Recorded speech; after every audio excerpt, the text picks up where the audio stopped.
Andries. And I'm Ina. My wife. And we're immigrating to Canada. And we have 3 kids and a dog, and they're all going with, and a lot of our furniture is going with. So if you want to join us on this journey, then follow along. Today, what did I want to say? Provincial Nominee program. Something else I wanted to tell you. Oh, right. Comments. So I want to invite you guys to put some comments or questions in the comments, and then we'll answer those on every episode as we go through them. From the previous episode, which was the introduction, there were no questions, just a good wish from my dear cousin in New Zealand, whom we miss very much. Yes. So today I want to talk to you guys about the Provincial Nominee program that we have applied and gotten accepted for. If you're looking to immigrate to Canada, you need, there's various ways. I think there's about one consultant. 93. There's 93 ways to get into different visas that you can get. The easiest, and no, I wouldn't say the easiest, because it's not easy. It's not easy getting in. That's the problem. But the fastest way to get in, and that you can basically do yourself, is with express entry. And that's also, in my searches, that's the one that most commonly comes up on the internet, when you're looking to immigrate to Canada. The problem is that they are very selective in who they let in. So it's pretty tough to get in, to be honest. And that's a good thing. You don't want to just allow any Tom, Dick and hooligan into your country to come and live there among your people who pay their taxes. You want to kind of look after them. So express entry.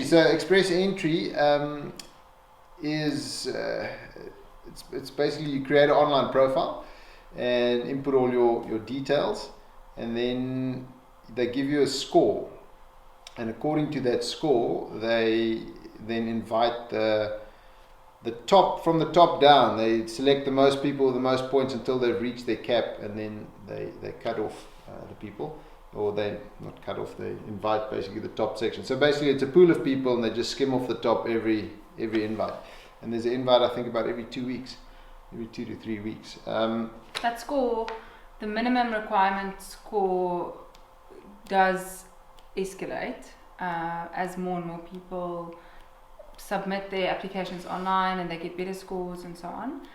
There are ways to improve your score if, for instance, age counts against you, like it did against us, and so forth. There are ways to add to your score. Yeah.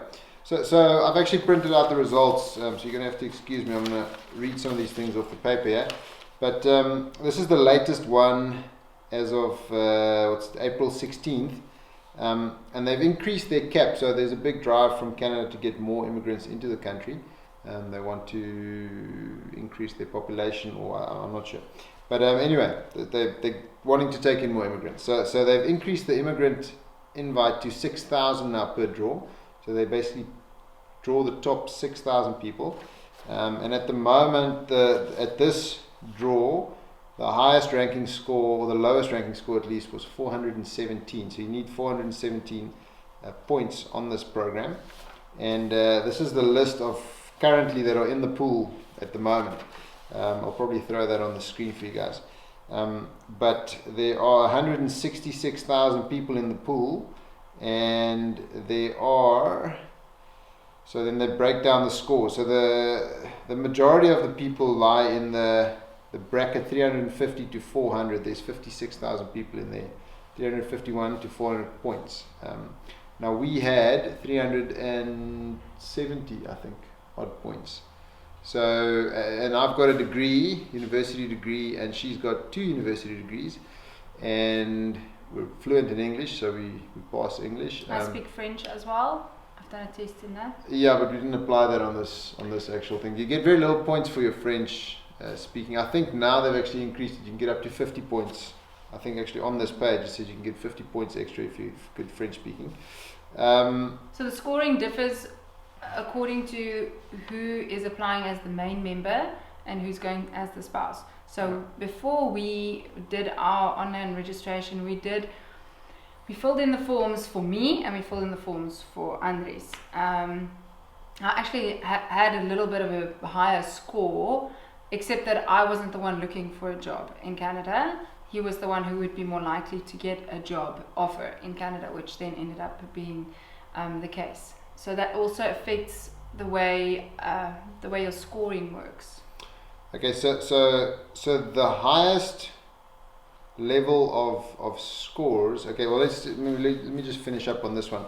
So there's a majority, or then there's a bunch of people in the categories from 400 to 400. 400. What is that? That's in 10-point categories. So 410, 420, 430, 440, 450, and then 401.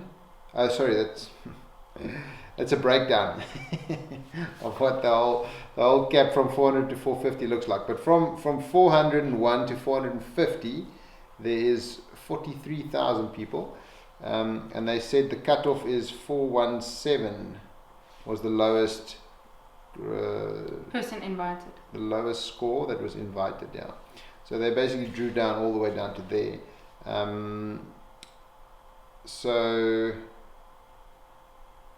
But that does not make sense because they invited 6,000 people. Anyway, 417. There's the big breakdown. Yeah, but that's 30,000. What is 30,000? Why would they? It doesn't make sense. Serious. Maybe it's a special case where a lower ranked score was invited because the guy was a. Usually the guys with the trade, they do a trade invite, and they invite people, plumbers, electricians, that sort of people, because they and usually those candidates don't rank that high, but they get in under the trade invitation thing. So this is where express entry is a federal way of getting in, but it favors certain aspects. So if one, like us, fell out of the higher score ranks, we were actually below the minimum amount, it is important to go down some other avenues, and that's where the provincial nomination programs come in handy. Okay. So, if I just sort of work this out in my head quickly, so above 600 points, there's 236 people. So we were one of those 236 people because we got the provincial nominee. Then from 500 to 600, there's another 1,475. So that's about 1,600. And then 800 people, 2,500 people, 7,000 people. So according to me, this looks like a typo in that it should have been 471 and not 417. So maybe they made a type mistake. That would make sense to me because there's 7,000 people in that category, in that with those points, and they invited 6,000. So that would make sense. Anyway, okay. This is the federal express entry points. That's not actually what I'm here to talk about today. So I'll throw that away. So British Columbia is the province we got invited for.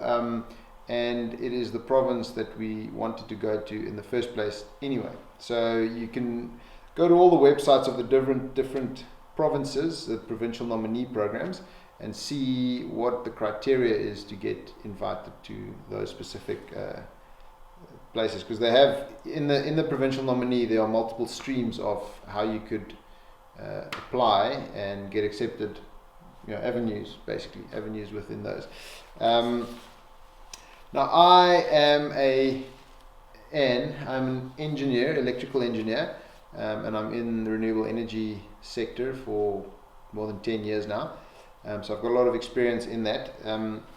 And when I looked at the BC provincial nominee, I saw that they've got a program called Tech Pilot. And basically the definition of that is it's a BC Tech Pilot is a fast-track provincial nominee program for in-demand tech workers and international students.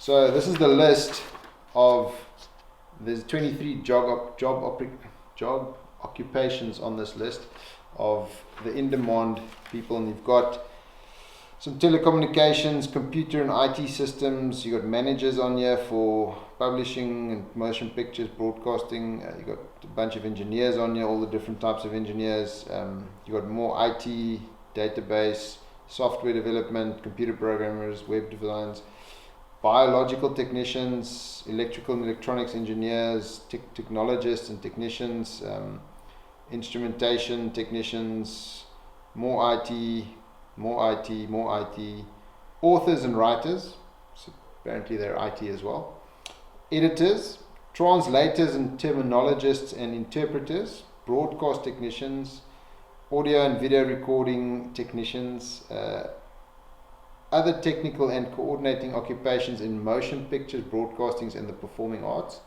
So a lot of movies making stuff there. Graphic designers and illustrators are in demand tech pilot jobs. Technical sales specialists and wholesale trade. So that's also pretty broad. If you're a technical sales guy, that could be quite an easy way to get in, I suppose. So what this does for you basically is only one thing. This is not a guarantee that you can apply. This doesn't enable you to apply, in fact.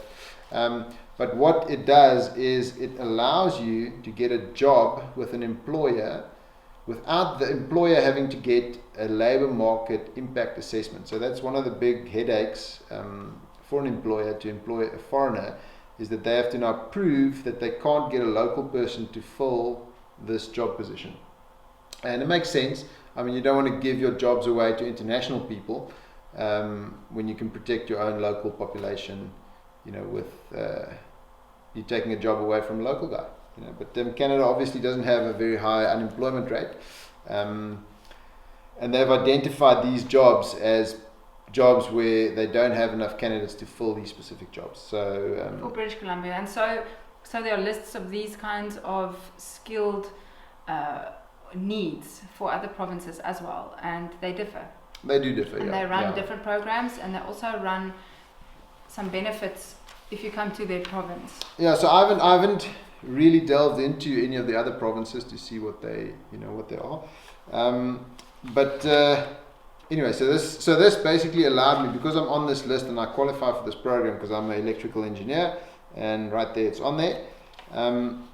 I could then, as part of my job hunting process, I could tell the employers, you can just employ me like you would a normal Canadian. There's no need to go and get a labour market impact assessment. There's no law against it and all that sort of stuff, which was great, because obviously that then puts it in a very favourable light for the employer to consider you versus the labour market impact assessment, which I think is about a year process. But there's someone told me there's a way they can fast track it to about 6 months.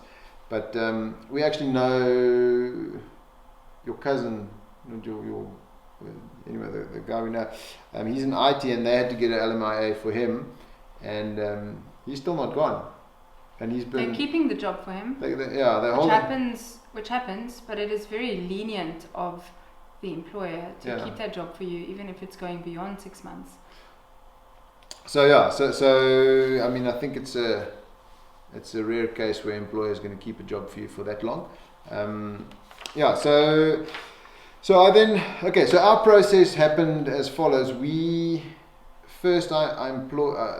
I applied for a position I basically contacted everyone in my industry throughout the whole of British Columbia and asked them, do they have a position? Would they consider me? Are they interested? Basically listing my experience and everything that I know.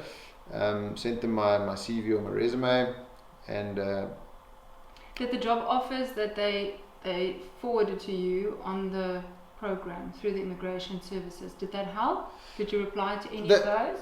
There are those job offers. Yeah, one of the sites that was good for me was Indeed. In fact, that's where I saw both of the positions that I got.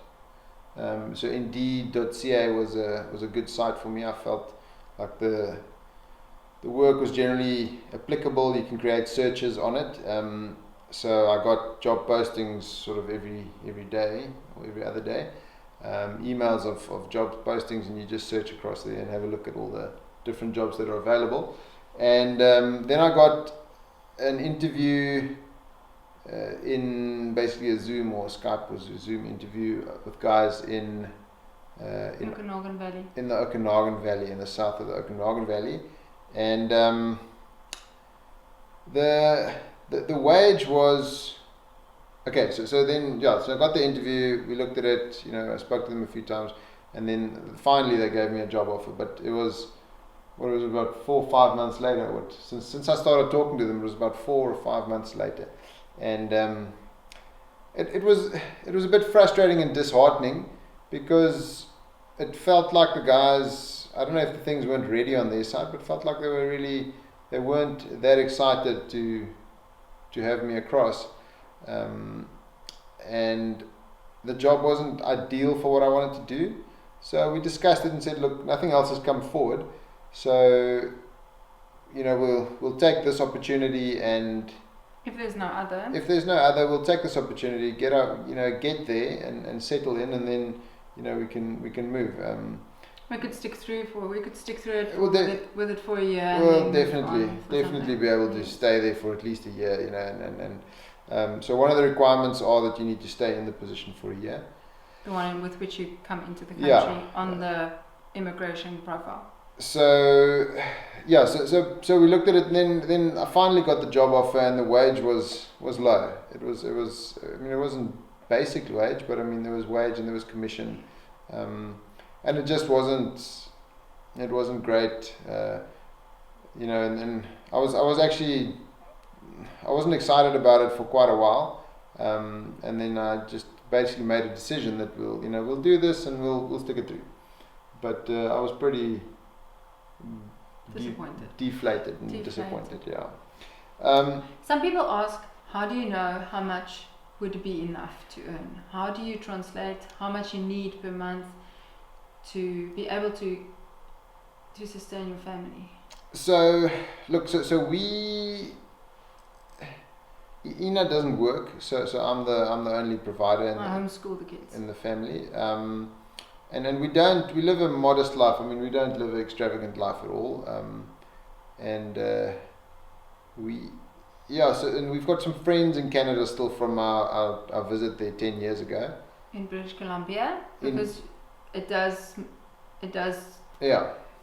and it's they don't live in the city, so I presume it's a bit more expensive than living in the city, and we don't plan to live in the city. So they actually live in a very expensive resort town. The one family, but they also live modestly. So we knew we could compare what they said one's budget should be. Yeah. So I spoke to them and asked them, look, so how much do you think is enough, and how much is it going to cost to get a car and insurance and this and that and all that sort of stuff, and we sort of worked a rough budget out, and he said to me, look, if you earn so much money, he reckons I'll be comfortably okay. And this was it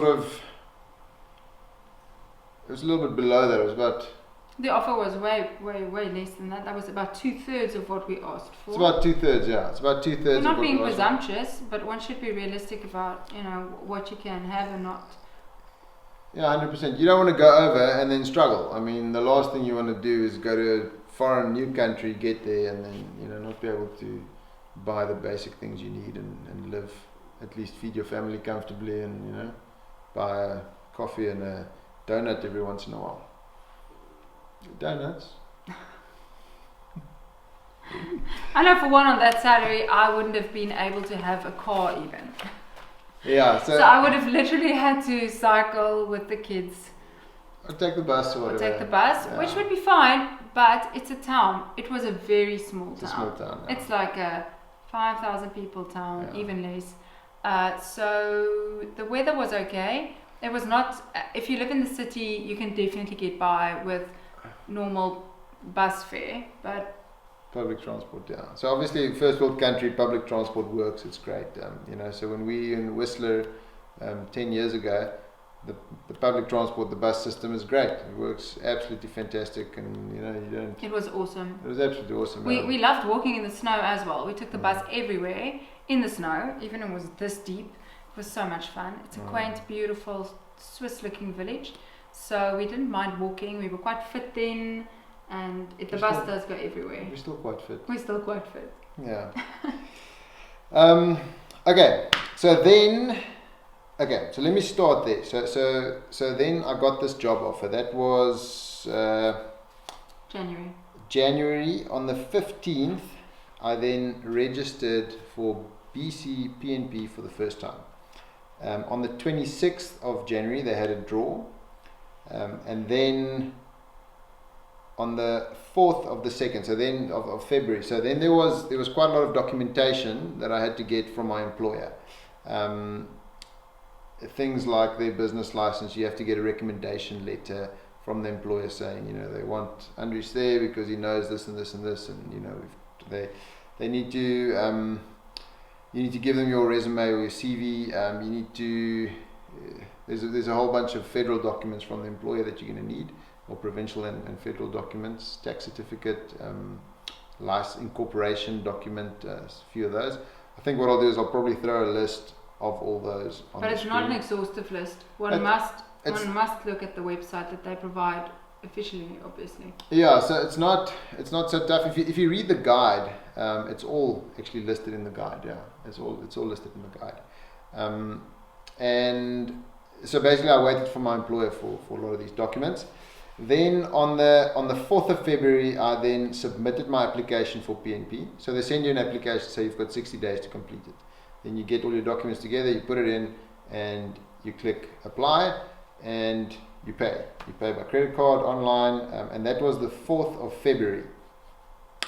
Then shortly after, having now been a little bit deflated with this job offer that I got, I continued to look for opportunities that came my way, and I got an email via Indeed actually, and Indeed there was a job position. I thought this looks really good. It looks very applicable to what I do. It looks a little bit more technical to the other job that I've now accepted, and I then looked at. So I contacted these people and the new employer, and they responded quite quickly, and they immediately were positive and liked my response, or at least my application.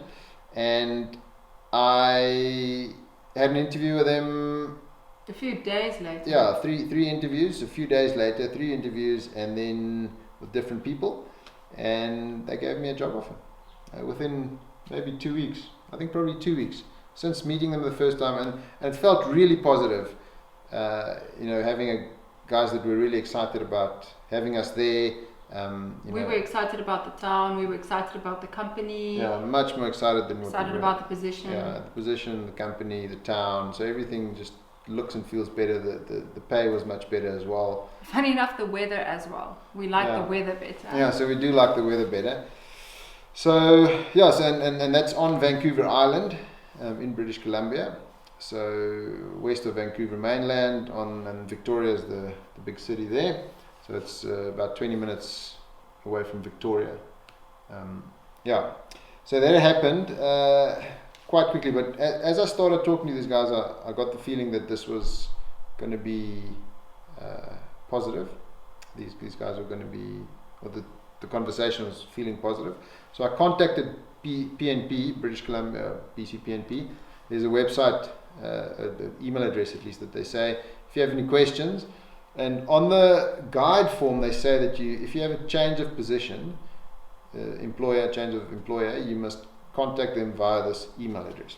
So I did that, and I asked them, I sent them a mail asking them, what is the process if I get a better job? And they got back to me with an email reply. No, they didn't actually get back to me yet. I got the auto response saying, thanks for your email, we'll address it when we can. So there was no reply. And then, no, sorry, I lied. That was the second time. They then sent me a reply on the 23rd. Someone replied to my email after the auto reply. So that was 13 days later.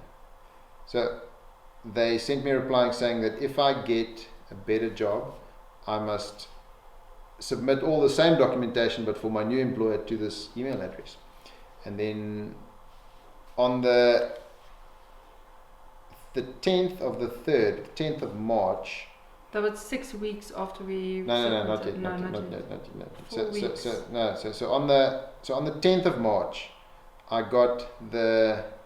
signed the job with a new employer, and then I sent them all the documents. Well, I probably signed it earlier, but then I got all the documents together from the employer, and I sent all those documents into the email address that they told me to send it to.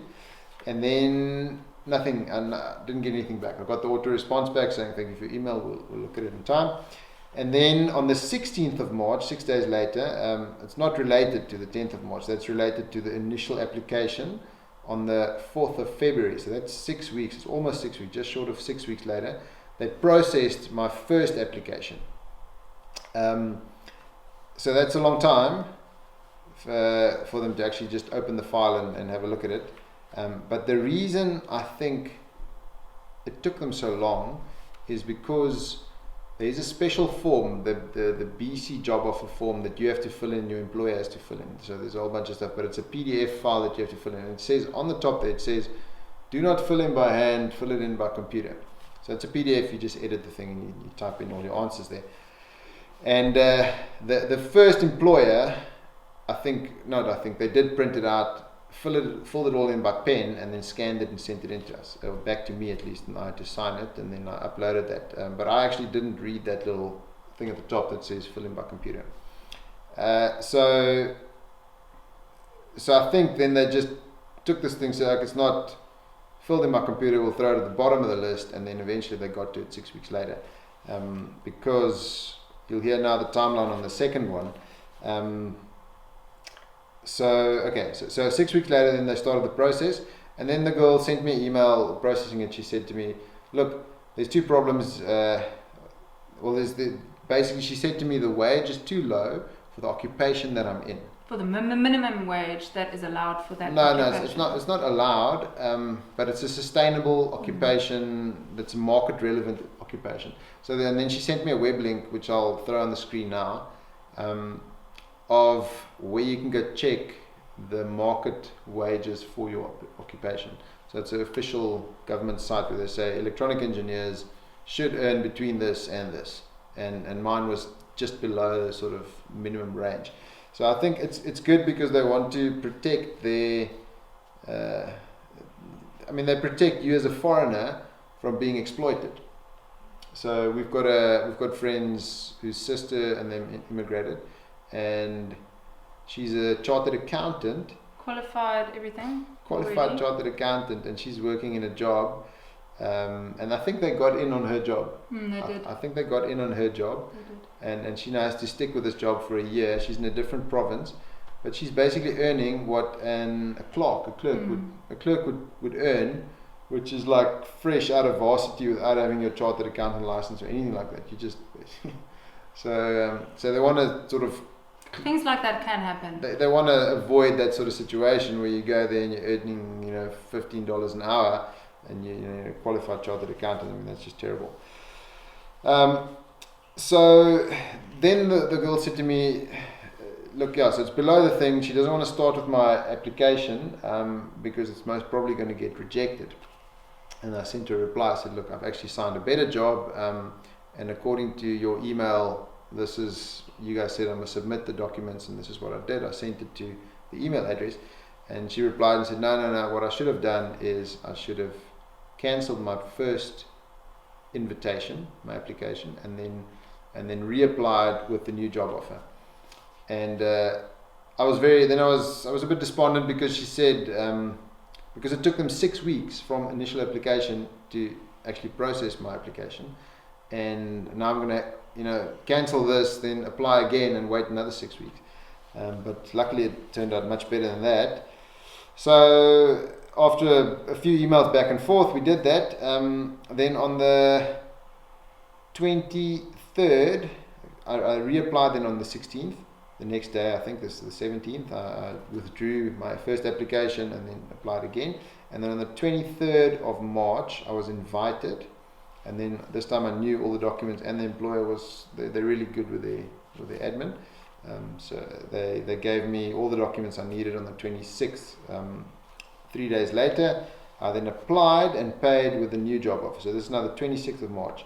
Now, at that stage, I was quite excited, and we were sort of checking every other day. I was logging into the profile to see, you've got a status there where it says, your application says you've applied, in process, or completed. I think there's 3. So I applied then on the 26th, and on the 31st, 1 week later, I then logged in and I saw my status had changed from applied to in process. But I didn't get any email response or anything from the PNP itself, so no, I didn't know what was going on. I just saw my status had changed on the profile. And then the next day, the 1st of April, I received a message or email from the federal website, CIC, or CICC. I received an email from them on my Express Entry profile saying there's a message on the Express Entry profile, please log in and have a look. And when I logged in, there was a message that popped up and said, you have been nominated by British Columbia for Provincial Nominee, do you accept? And then you could accept or decline, which would kind of really defeat the purpose if you declined.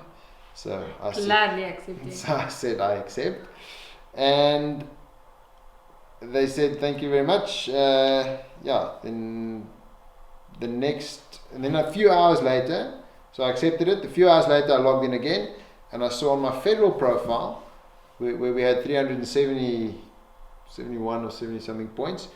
I saw we've been allocated the 600 bonus points for, well, not bonus, but the 600 points on the federal system for provincial nomination, of any province.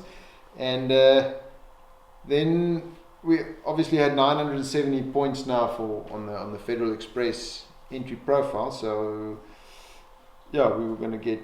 We've actually been invited as we sit here. We've been invited, and we're busy with all those paperwork and forms at the moment. And then still, I didn't get anything from PNP.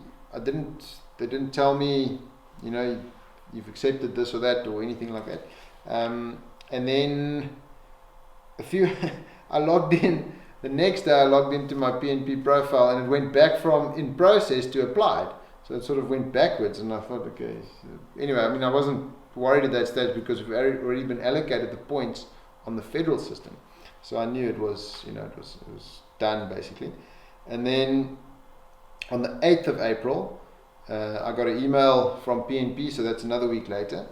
I got an email from them saying congratulations. I can actually see it here. And I got my confirmation certificate. So there is my Provincial Nominee confirmation certificate.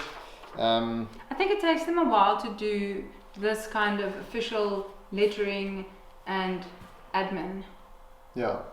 From having processed it until they can send you all these official documents that you I don't know.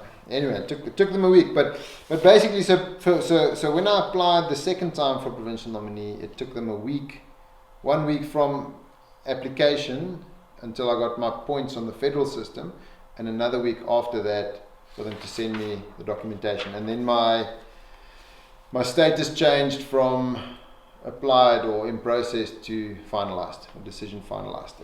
And it says confirmation of nomination, and it's got my Express Entry profile on here, it's got my job seeker code and the territory on here and a whole bunch of other numbers, and it's got my job occupation here, date of nomination, restriction on employment, no, all sorts of things. So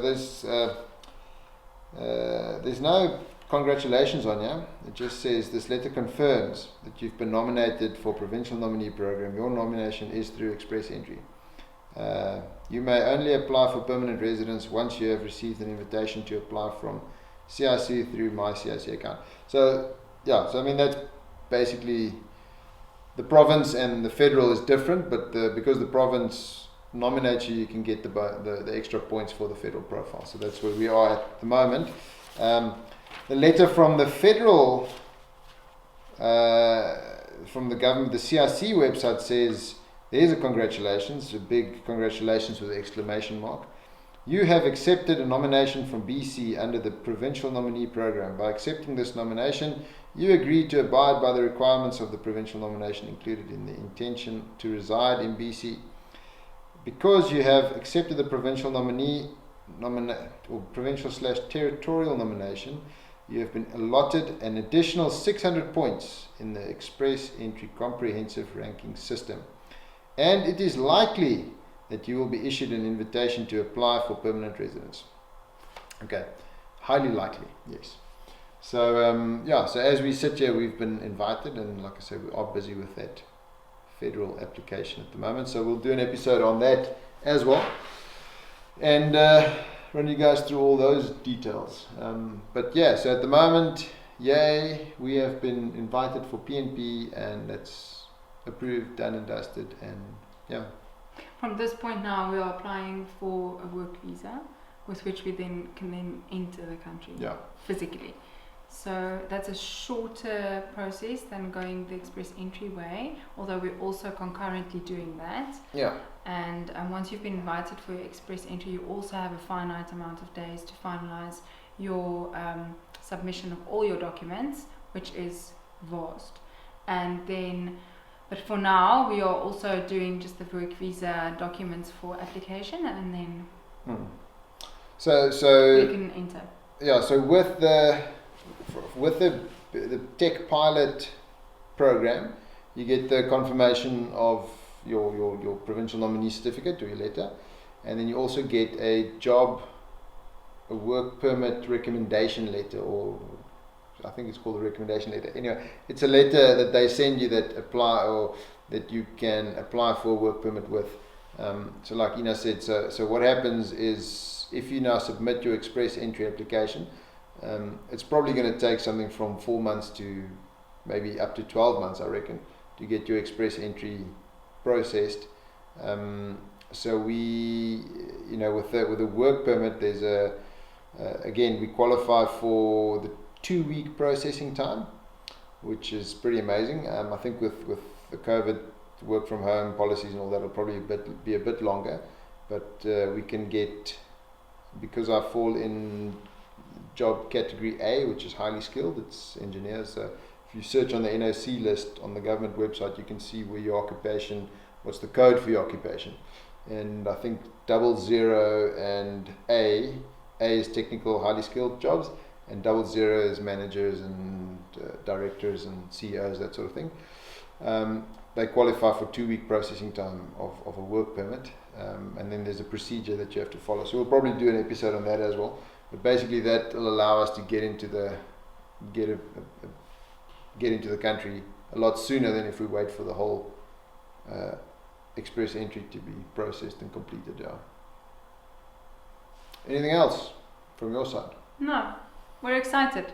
We're really excited, yeah. It's a long process, it's a long emotional process, and it's a long administrative process, and then it's a long waiting process, all of that together. And I think I've passed a bout of sadness and sentimentalism, and really excited that things are moving forward, and that there could be a physical date that we will be flying at some stage. We haven't yet booked that. Yeah, we haven't yet. Exciting. We haven't yet booked flights until we get an actual work permit that we can get into the country. Then we'll obviously book flights, and but at the moment, it's confirmed we'll be going. Cool. All right. Thanks, guys. Thanks for watching. If you made it all the way here, give us a thumbs up. All the best with your process, if you are going through the same thing, which you probably are. And pop us some questions. We'd love to answer those. Yeah. If we know the answers. Okay, cool. Bye. Cheers.